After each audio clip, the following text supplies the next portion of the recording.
not learn how to walk unless they're allowed to make mistakes. No one's over them saying like, "Oh, you got to do this right," or And if they did, the child would be too scared to take a step. They would be standing there. They would be frozen. In a lot of ways, that's how I think we are on some of these issues in society. We're frozen. Yeah. Because I don't want to take any step. I'm gonna say something. It's wrong. That's dope. Yeah. Yeah, and I think what we said earlier is key. Is I think that we have to change the way that we think about people. We truly believe that once you reach a certain age, there's a certain level of understanding that you should have. Mm-hmm. And again, it's not, I have to continue to say this because I don't want people to misconstrue what I'm saying, or people can only interact in the world with the tools that they have. Yeah. And if no one ever, it's the reason that, like, if no one ever shows you what's right or shows you a different perspective or teaches you something new, you just do what you've been doing, and you do it the way that the people before you did it. Yep. You know what I mean? And I think that that's a larger part of when we talk about racism, when we talk about sexism, when we talk about a lot of these things, we just sort of continue to do what the people before us did. And then the way people are, we always surround ourselves with people who are like us, which, again, makes it harder to grow and evolve. Mm-hmm. So, I don't know. I think this was thoughtful. This is a conversation that hopefully people out there listening, if you're listening, that these are conversations that you continue to have. Yeah. Again, as we sort of, try to flesh out what is truth, what is the truth, you know what I mean? Yeah. And ultimately, as we talked about off air, this notion and idea that what is our job as a society? It's our job as a society to make all people good people. And the question is, what does that mean? Yeah. And it's like two questions. Yeah. Like, I think that what it means to be good is relative. What's right and what's wrong is, I think that there are some things that we all know are wrong. Like the Geneva Conventions, you can't bomb a hospital. Okay. There's some things in the world that we all, for whatever reason, recognize as wrong. But, and again, a whole nother conversation and a whole nother show for another day. Culturally speaking, what's right and wrong to somebody else is, you know what I mean? What somebody's wrong is somebody else's normal. Right. And then, but even if it is somebody's wrong, if it doesn't break any laws and it doesn't violate a person, then what determines our enforcement of it if it's not a law? Yeah. And even deeper question is who makes the law? Who makes the law? Who decides what's right and what's wrong? Who are the they? You know what I mean? And the people who make laws, they're making those laws from their cultural, intellectual, and spiritual perspectives. So is that biased? So again, we go a lot of places with that, because we know how laws have been used in this country. Exactly. But again, I think that we're in an interesting place in our society that this is a generation, especially these younger kids, man, they are, like I tell my students all the time, I say, I apologize that you can't have a childhood. You know what I mean? Like we need y'all, like it's a lot of stuff that needs to be fixed. Mm-hmm. And unfortunately, y'all don't get to have a childhood like other generations had. Like, we need y'all to grow up fast and fix some of this stuff. And I think that that's a part of what's happening. I think a lot of these kids are waking up and are stepping up early, and they're trying to they're in the process of trying to figure out what kind of world they want to live in, what kind of communities and what kind of society that they want to live in. And they have decided, to some degree, some of them have decided that we want everybody to be treated fairly and the same, and they're in the process now of trying to figure out how we fix this. How do we fix this? They're trying to figure out, is it our job to make everybody good people? It's our job to make people good people. It's our job to make people decent people, and it's our job to keep everybody safe. And I think that is an interesting philosophical question. I definitely think it is a society's responsibility to make sure that everybody's safe. Yeah. But is it a society's job to make sure that we all like each other? Well, it's a good question. It goes back to the old sandbox. Can we all play together in the sandbox? And should we have to? Yep. Good point. Good point.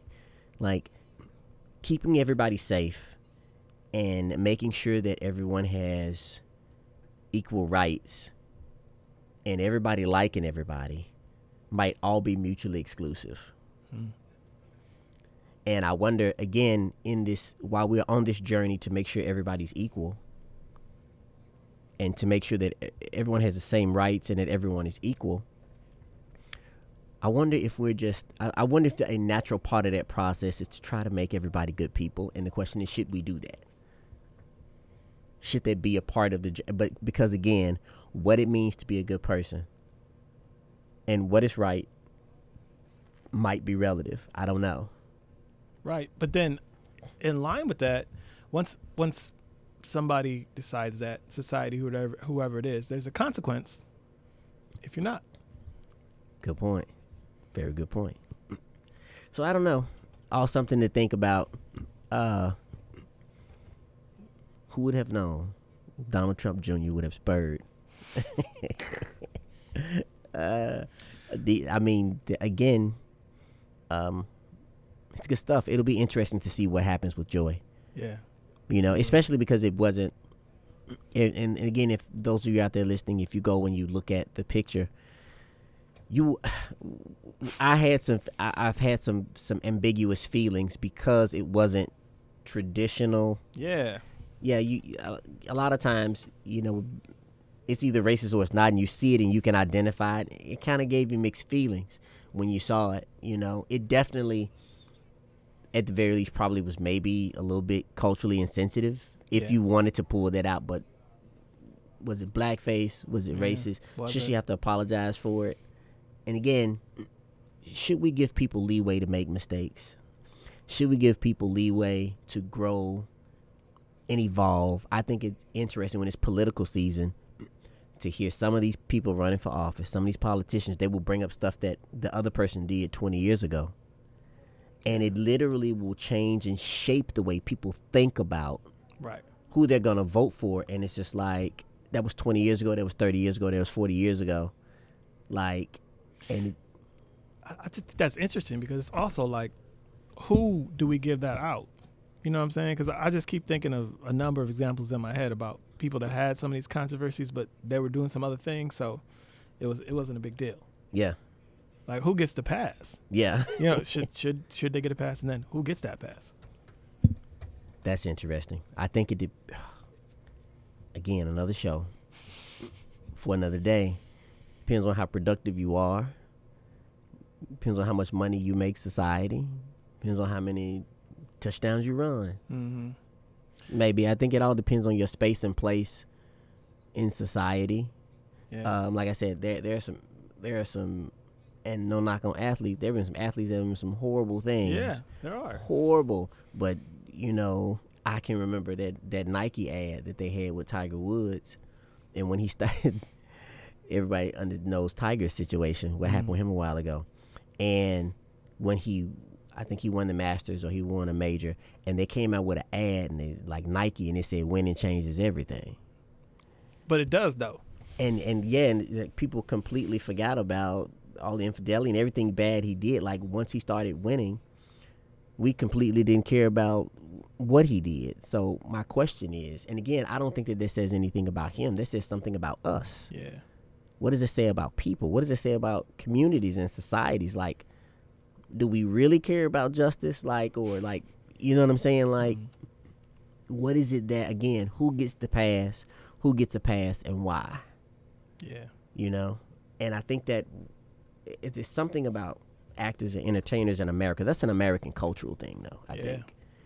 That has to be an American cultural thing. Like, actors and entertainers that at some point come out and apologize, and they just keep on doing great. Eventually, we're okay with it. Yeah. And in a lot of what we do, I mean, a lot of psychology shows when you make a mistake, the first thing if you come out and say you're sorry and apologize, it humanizes you. It makes people think, oh, he's just like me. She's just like me. They make mistakes like me. And we see their favorable ratings go up even higher. Yeah. So, I don't know. Well, and they are just like us. Yeah. That's what's so controversial about some of this is like some people get a pass, some people don't. We can go a lot of places with that because it might be, it could be someone gets caught with a substance. They just happen to be trying it that day. They catch a charge. Yeah. Then they go to jail and they can't afford, bail. And the story goes on and on. But that one incident where they didn't get a pass now leads to a situation that's changed the rest of their life. Yeah. Because they didn't get that pass. Yeah. Yeah. And that's interesting.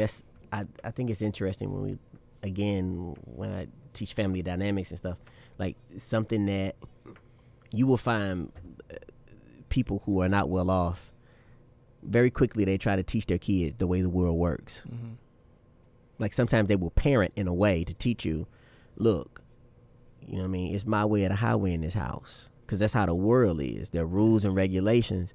And don't nobody care about that. What you think stuff at work, you're going to get fired. Right. It's rules and regulations. You follow your rules. You follow the rules. You know what I mean? Yeah. Like, and they teach their kids it don't work like that for us. He rich. That's why he got off. Yeah. Iron Man. Downey Jr. He got arrested how many times for cocaine? Mm-hmm. And he Iron Man. That don't work like that for us. He got a pass because he's rich.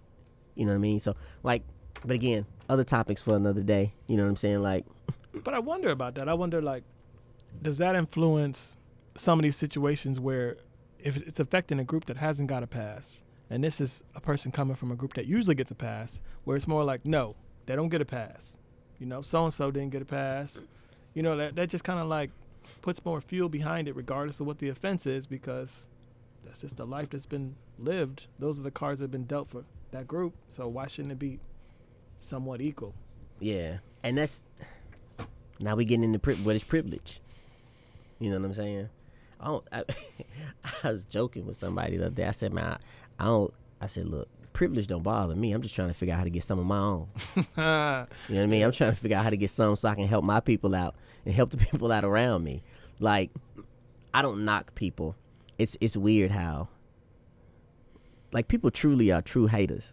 Like, Donald Trump, he didn't make that money. His daddy gave it to him. Well, don't be bad because your dad didn't give you no money. You know what I mean? I'm trying to work so I can leave my kids something. Like, when I see successful people or people that got stuff, I'm like, okay, how did he do that? So I can figure out how to do that.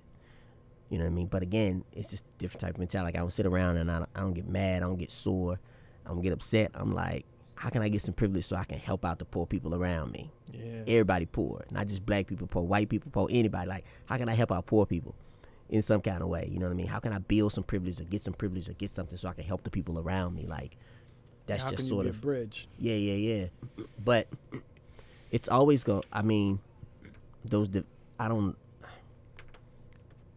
if things, as long as our society stays structured the way it is, those divides will always be there. You know what I mean? Mm-hmm. We all don't go to the same schools. We all don't get the same education. We all don't have the same resources. We all don't have a counselor in our neighborhood. We all don't have insurance. Like, it's just what it is. And like you said, all of those things play a part in sort of, that's what I mean. That's what we was talking about. That's what I mean. Like, life is complicated. I definitely believe in personal responsibility and working hard, but it's kind of like somebody get a pass and somebody don't. Somebody got resources that somebody else don't have. Like, life is just complicated. Now, while we're dealt the card, now that probably gets into a whole another thing, consciousness and spiritual conversation that for another conversation for another day. But why we get dealt the cards that we get dealt, who knows? Right. But then the other question becomes like, what do we do with these cards? I think as we start thinking about, what we're gonna be talking about next week, and our man Kanye, y'all tune in. Oh yeah. yeah. It's what we do with the cards. Does that matter? Yeah. What is it that plays a part in how you view the cards that life has dealt you? You know what I mean? Like, what are the things that play an important part in